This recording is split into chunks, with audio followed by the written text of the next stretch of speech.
آپ شیڈیول کو سیٹ کرتے ہیں تاکہ میں جماعت سے نماز پڑھ سکوں، تو بس جو یہ شیڈیول طے کر رہا ہے نا، وہ بھائی فجر سے لے کے زور تک نماز کی حالت میں ہے، کیونکہ وہ نماز کے انتظار میں بیٹھا ہے۔ نماز کے انتظار میں بیٹھنے کے لیے مسجد میں بیٹھنا ضروری نہیں ہے، کوئی اپنے آفس میں بھی بیٹھا ہے نا اس انتظار میں کہ میں نے نماز کے لیے جانا ہے، وہ نماز کے انتظار میں بیٹھا ہوا ہے، پھر نماز کا وقت آ جاتا ہے، پھر بازار میں جانے کی دعا، سواری پہ بیٹھے تو اس پہ دعا، وہ ساری دعائیں ذرا آپ پڑھیں، کوئی بزرگ بابا آپ کو ان دعاؤں میں نظر نہیں آئے گا، خدا سے شروع ہو کے خدا پہ ختم۔ یہ کائنات سینٹرڈ اراؤنڈ گاڈ ہے، ہماری زندگی کا مقصد خدا کی پہچان ہے، انبیاء کے دنیا میں آنے کا مقصد خدا کی پہچان ہے، ہر چیز خدا کے گرد گھومتی ہے۔ یہ اصل میں اللہ کو مطلوب انسان ہے جو سینٹرڈ اراؤنڈ گاڈ۔ تو آپ اس کے ذرا ٹیسٹ کو فیل کریں۔ الذین آمنوا، جو لوگ ایمان لائے، وتطمئن قلوبہم بذکر اللہ، اور مطمئن ہوتے ہیں ان کے دل اللہ ہی کی یاد سے۔ الا بذکر اللہ تطمئن القلوب، آگاہ ہو جاؤ کہ دلوں کا سکون ہے ہی اللہ کی یاد میں۔ یہ اللہ تعالیٰ نے سکون رکھے اس کے اندر۔ سکون سے مراد یہ نہیں ہے کہ دنیا میں آپ کو کوئی پریشانی نہیں آئے گی، اگر یہ مطلب ہو تو انبیاء کرام نے تو سب سے زیادہ بے سکونی دیکھی ہے، ہر آزمائش اللہ تعالیٰ نے ان کے اوپر ڈالی ہے اور وہ ثابت قدم رہے۔ مراد یہ کہ اگر کوئی آزمائش آئے گی تو وہ برداشت کرنا آسان ہو جائے گی۔ پھر دنیا حسنہ کیا ہے کہ دنیا میں اگر تکلیف بھی آئے تو صبر آ جائے گا کہ اللہ کی مرضی، انا للہ و انا الیہ راجعون۔ دیکھیں تکلیف میں بھی آپ کو یہ دعا سکھا دی گئی ہے، ادھر بھی موت ہے، اے اللہ ہم تیری طرف سے آئے تھے، ہم نے بھی تیرے پاس ہی آ جانا ہے واپس، تو یہ تکلیف جو آئی ہے نا، یہ بھی تو ایک نہ ایک دن ختم ہو جانی ہے۔ بڑی سے بڑی تکلیف بھی اس دن تو ختم ہو جانی ہے جس دن انسان کو موت آنی ہے۔ بیمار تھا تو جب بندہ ہی ختم ہو گیا تو بیماری بھی ختم ہو گئی۔ تو دیکھیں ہر جگہ گاڈ اورینٹڈ، اللہ کی طرف متوجہ رہنا۔ تو اس کے لیے اللہ تعالیٰ نے آپ کو پورا جو شیڈیول دیا ہوا ہے۔ ابھی تو یار ان لوگوں نے ہماری نمازوں کے مزے خراب کر دیے ہیں، کاش آپ کے اوپر وہ دریچہ کھل جائے جو ایک بند دریچہ ہے، وہ سال میں ایک دفعہ کھلتا ہے قیام اللیل کی شکل میں۔ لیکن اگر آپ امیجن کریں کہ دنیا میں جتنی بھی مساجد ہیں ان کے اندر جہری نمازوں میں قرآن الف لام میم سے شروع ہو کے یا سورہ فاتحہ سے شروع ہو کے والناس تک پورا سال چلے، ایک ایک رکوع، ایٹ لیسٹ ایک ایک رکوع، کتنا ٹائم لگ جائے گا؟ اگر یہ نماز 7 منٹ میں ختم کرتے ہیں وہ 20 منٹ میں ہو جائے گی یا 15 منٹ میں۔ ایک رکوع مغرب کے اندر پہلی رکعت میں، دوسرا رکوع مغرب کی دوسری رکعت میں، پھر عشاء کی رکعت میں اس سے اگلے والا رکوع، اور اس کی دوسری رکعت میں اس سے اگلا، اور اس طریقے سے فجر میں۔ یہ 6 رکعتیں جو ہیں آپ کی جہر، 2 مغرب، 2 عشاء اور 2 فجر، ان میں قرآن پورے سرکل میں چلتا رہے۔ آپ کو عربی آتی ہے نہیں آتی اس سے کوئی فرق نہیں پڑتا، آپ کا سمارٹ فون آپ کے ہاتھ میں ہو اور ترجمے والا قرآن آپ نے اس پہ کھولا ہوا ہو۔ میں نے تو اس کا ثبوت بھی دے دیا بخاری سے کہ ذکوان تابعی حضرت عائشہ کا غلام تھا جو انہیں قیام اللیل رمضان میں کروایا کرتا تھا، وہ حافظ نہیں تھا تو وہ مصحف ہاتھ میں پکڑتا تھا، اما عائشہ اس کے پیچھے رمضان کا قیام کرتی تھی۔ اس کا مطلب ہے سننے میں زیادہ آسانی اور مزہ آتا ہے بجائے خود پڑھنے کے۔ تو یہ حدیث امام بخاری نے ایک چیپٹر کی ہیڈنگ میں لیا اور اس کی پوری سند سنن الکبریٰ البیہقی اور مصنف ابن ابی شیبہ میں موجود ہے، بلکہ مصنف ابن ابی شیبہ میں تو یہاں تک ہے کہ انس ابن مالک اور باقی صحابہ کے بارے میں کہ انہوں نے پیچھے قرآن اٹھایا ہوتا تھا، سامنے حافظ کھڑا ہوتا تھا اور وہ سنتے بھی تھے دیکھ کے، اور اگر کہیں غلطی ہوتی تھی تو غلطی کو پکڑتے تھے، اور اٹھانے کا فائدہ یہ ہے کہ کنسنٹریشن آپ کی رہتی ہے۔ انہوں نے کتنا ظلم کیا ہے کہ ہم سے قرآن چھین لیا۔ مغرب، عشاء اور فجر کی نمازیں واللہ اس لیے نہیں تھی کہ آپ نے صرف رکعتیں پوری کرنی ہے، یہ آپ کے اندر فیول ڈالنا تھا کہ جب آپ جہرن قرآن سنیں گے تو آپ کی پروگرامنگ ہوتی رہے گی۔ ہم کیا سنتے ہیں؟ وہی رٹی رٹائی آخری 10 صورتیں یا چند صورتوں کی آخری آیات، سورہ بقرہ کی آخری آیات، سورہ حشر کی آخری آیات، وہی جو مولویوں نے رٹی ہوئی ہے۔ یار اگر حافظ قرآن نہیں بھی آپ کا امام مسجد، کوئی مسئلہ نہیں، وہ مصحف اٹھا کے پڑھ لے، کوئی مسئلہ نہیں، قرآن دیکھ کے تو پڑھنا اس کو آتا ہے نا، قاری ہے، مصحف اٹھا کے پڑھے۔ لیکن آپ ذرا امیجن کریں کہ آپ کی نماز کا لیول کیا ہوگا کہ آپ کو اگلی نماز کا انتظار رہے گا کہ بھئی، اور آپ یہ کوشش کریں گے کہ آپ کی نماز نہ چھوٹے، وہاں سے رکوع اگلا سٹارٹ۔ بلکہ میں تو کہتا ہوں گورنمنٹ لیول پہ یہ ہونا چاہیے کہ ایک اجتماعی نظم کوئی قائم کرے، اجتماعی نظم ہو پورے ملک میں، عید کی رات کو اگلا قرآن سٹارٹ ہو جائے، گورنمنٹ کی طرف سے شیڈیول ہو کہ بھئی اب یہ اگلا قرآن سٹارٹ ہو گیا، اتنے رکوع ہیں، 6 رکوع کور ہوتے ہیں نا، اگر آپ 6 جہرن رکھتے رہے تو آلموسٹ کوئی 520 کے قریب رکوع بنتے ہیں. ان کو ڈیوائڈ کر لیں تو پورے ملک کے اندر ختم قرآن بھی ایک ہی دن ہو رہا ہو. شمسی اعتبار سے رکھ لیں تاکہ کوئی شخص دوسرے شہر میں بھی چلا گیا ہے اسے یہ یقین ہو کہ ہاں جی میں فلاں مسجد میں جاؤں گا تو شیڈیول ایک ہی چل رہا ہے. یہ ہم نے دنیاوی کئی معاملات میں اپنے آپ کو مینج کیا ہوا ہے اس طریقے سے. دیکھ لیں KFC آپ امریکہ سے کھائیں, آپ سعودیہ سے کھائیں, آپ جیلوں میں بیٹھ کے کھائیں, آپ کی آنکھوں میں پٹی بندھی ہوئی ہو, آپ کھا کے بتا دیں گے کہ آپ KFC کا چکن کھا رہے ہیں. اس سے قطع نظر کہ آپ دنیا میں کہاں بیٹھے ہوئے ہیں. 66,000 آؤٹ لیٹس ہیں ان کی دنیا میں. یہ بھی پرانا فگر ہے, اب تو پتہ نہیں اس سے زیادہ ہی نہ ہوگی ہوں. ایک ذائقہ دیا نا پوری دنیا کے اندر انہوں نے. اس طرح کے کئی شیڈیول ہیں, اور اگر یہ تھوڑی سی ایفرٹ پٹ کر لی جائے تو سرکار آپ کو کوئی اپنے بچوں کو توحید سکھانے کی ضرورت نہیں ہے. توحید خود بخود وہ سیکھ جائیں گے. پورے دورہ قرآن بھی نہیں ہوگا, انہیں پتا چل جائے گا کہ سب کچھ فراڈ چل رہا ہے. قرآن تو کوئی اور ہی بات کرتا ہے. یہی وجہ ہے کہ جو غیر مسلم ملکوں میں لوگ جاتے ہیں نا, وہاں جب ان کا نان مسلم لوگوں سے واسطہ پڑتا ہے تو پھر ان کو بھی تھوڑی شرم آتی ہے کہ یار وہ جب پوچھتے ہیں ہاں جی اسلام کیا, وہ کہتے ہیں ہم تو پتہ ہی کچھ نہیں. پھر قرآن ترجمے سے پڑھتے ہیں تو آپ دیکھتے ہیں کہ یہاں داڑھی بھی نہیں ہوتی, وہاں سے داڑھی بھی رکھ کے آ جاتے ہیں, نماز بھی شروع کر دیتے ہیں, قرآن بھی پڑھ لیتے ہیں اور گمراہ بھی ہو جاتے ہیں. یعنی ادھر والوں کی نظر میں وہ کہتے ہیں یہ کیا کہانیاں تم لوگوں نے, دین قرآن میں تو یہ کچھ اور لکھا ہوا ہے. تو اگر یہ شیڈیول گورنمنٹ کر دے, یہ کوئی مشکل کام ہے مجھے بتائیں. چلے پردہ رکھنے کے لیے اگر کوئی جعلی حافظ بھی ہے, گورنمنٹ کہہ دے کہ ٹھیک ہے جی مصحف اٹھائیں, مصحف اٹھا کے پڑھیں, پردے کا پردہ رہ جائے گا. اگر کسی کو یہی ہے کہ میں تو حافظ بن کے یہاں بھرتی ہوا تھا, ہے کوئی نہیں تھا, کوئی مسئلہ نہیں ہے, مصحف اٹھا کے پڑھیں. پیچھے بھی لوگ ایئر فلائٹ موڈ میں دیکھیں اور ترجمے والا قرآن کھولیں. جب قرات ہو رہی ہوتی ہے اتنا آپ کو ٹائم مل جاتا ہے کہ آپ عربی اور نیچے ترجمہ بھی دیکھ سکتے ہیں. ویسے آپ اگر کوشش کریں نا کہ میں 6 رکوع روز کے ایک جگہ بیٹھ کے ترجمے سے پڑھوں, پھر پڑھ بیٹھے دوسری, کوئی نہ کوئی کام آپ کے آڑے آ جائے گا, کوئی نہ کوئی مصروفیت آڑے آ جائے گی. اسی لیے اللہ تعالیٰ نے اس کو نماز کا حصہ بنایا ہے. یہ لوگ پوچھتے ہیں کہ جی جہرن نمازیں کیوں ہیں, لو سن لو پھر اس واسطے کے جہرن کہ قرآن کے ذریعے پروگرامنگ آپ کی ہوتی رہے, آپ قرآن سنتے رہے. اور ابھی تو میں آپ کو یہ بتا ہی نہیں رہا کہ نبی علیہ السلام کی نماز کتنی لمبی ہوتی تھی. فجر کی ایٹ لیسٹ 40 منٹ کی آپ کی فجر کی نماز ہوتی تھی. جی ہاں, میں تو ایک ایک رکوع کی بات کر رہا ہوں, وہاں تو پاؤ یا آدھا پارا پڑھنے کی بات ہے یا پارا پڑھنے کی بات ہے. چلے وہ نہیں ہے, ایک رکوع بھی کسی کی ہدایت کے لیے کافی ہے. بھائی 6 رکوع تو کور ہو گئے نا. 6 رکوع کا مطلب ہے کہ ایک پاؤ سے زیادہ اس کا پارا ہو گیا. ہر 4 دن کے اندر ایک پارا ختم ہو جایا کرے گا, ہر 4 دن کے اندر ایک پارا. تو اس کا مطلب ہے کہ یہ ایک مہینے کے اندر آلموسٹ کتنے پارے ہو جائیں گے جی؟ 7 پارے. اور 4 مہینے کے اندر آلموسٹ آپ کا ایک قرآن مکمل ہو جایا کرے گا. تو 4 مہینے میں اگر قرآن مکمل ہو رہا ہے تو سال میں 3 قرآن تو ویسے ہی ختم ہو جائے گا, چوتھا تراویح میں ہو جائے گا. 4 قرآن آپ کے. تو سرکار ایک سال نہیں, ایک دفعہ بھی قرآن سے کوئی گو تھرو ہو گیا. اور پھر اللہ نے کیا اس میں مزہ رکھا ہے کہ اتنی موٹی کتاب ہے کہ بوریت بھی نہیں ہوتی. آپ جتنا بھی پڑھ لینا دوبارہ اس صورت تک پہنچنے کے لیے اتنا وقت گزر چکا ہوتا ہے کہ جب آپ وہ دوبارہ پڑھتے ہیں آپ کو بالکل نئی لگ رہی ہوتی ہے. اگر یہ چھوٹی سی کتاب ہوتی ہے تو 2-4 بار پڑھ کے کو بوریت والا معاملہ ہو جاتا. لیکن اللہ تعالیٰ نے یہ چیز بھی رکھی, اتنی موٹی کتاب, اور ایک ایک صورت میں ایسی ملٹی ڈائریکشنل چیزیں رکھ دی ہیں, واقعات علیحدہ سے رکھ دیے, حکمت کی باتیں الگ سے رکھ دی, آخرت کا ذکر علیحدہ سے رکھ دیا, ہر اعتبار سے اس میں ٹیسٹ رکھا. تو یہ قرآن ہماری زندگی میں آ سکتا تھا. اور یہ ویڈیو تو میں نے بہت پہلے ریکارڈ کی ہے کہ قرآن کو اپنی زندگی میں کیسے لایا جائے.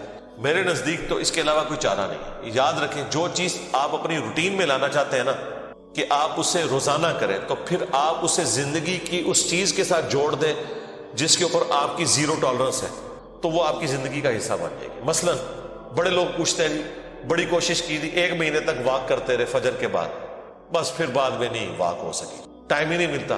تو میں ان کو کہتا ہوں آپ اس کو اپنی روٹین میں جوڑیں. روٹین آپ کی کیا ہے؟ نماز مسجد میں جا کے پڑھتے ہو, ہاں جی, بس موٹر سائیکل نہیں اب لے کے جانا, پیدل جانا ہے مسجد میں. فجر کی نماز کے لیے بھی پیدل جانا ہے. اپنی روٹین میں آپ جانا ہی جانا ہے. اگر مسجد 15 منٹ کی مسافت کے اوپر ہے, چاہتے نہ چاہتے 15 منٹ کی آپ کی واک ہو جائے گی. اور اس کو آپ کو یاد کر کے نہیں کرنا پڑے گا, سوائے اس کے کہ آپ نے جانا ہے تو آپ نے پیدل جانا ہے. یا عشاء کے وقت آپ ٹائم رکھنا چاہتے ہیں تو اپنی واک کا ٹائم وہ رکھ لیں, اور 5 نمازیں پیدل جا کے پڑھیں. تو آپ ذرا کیلکولیٹ کریں, ہر نماز کے ساتھ جانے اور آنے میں آپ کی واک اٹیچ ہو جائے گی, کیونکہ آپ نے روٹین کا حصہ بنا لیا ہے. جو انسان کو اسپیشل کام کرنا پڑتا ہے نا, اس میں انسان کو تردد ہوتا ہے. لیکن جو انسان اپنی روٹین میں شامل کر لیتا ہے, بس یہ قرآن بھی میں کہتا ہوں آپ اپنی روٹین میں شامل کریں. اور اس کو شامل کرنے کا طریقہ یہی ہے کہ فرض نمازوں میں امام مسجد کی منت مارنی پڑے، کوئی مٹھی گرم کرنی پڑتی ہے اس کی، کرے اسے کہ بھائی یار چل کچھ نہیں تو فجر میں تو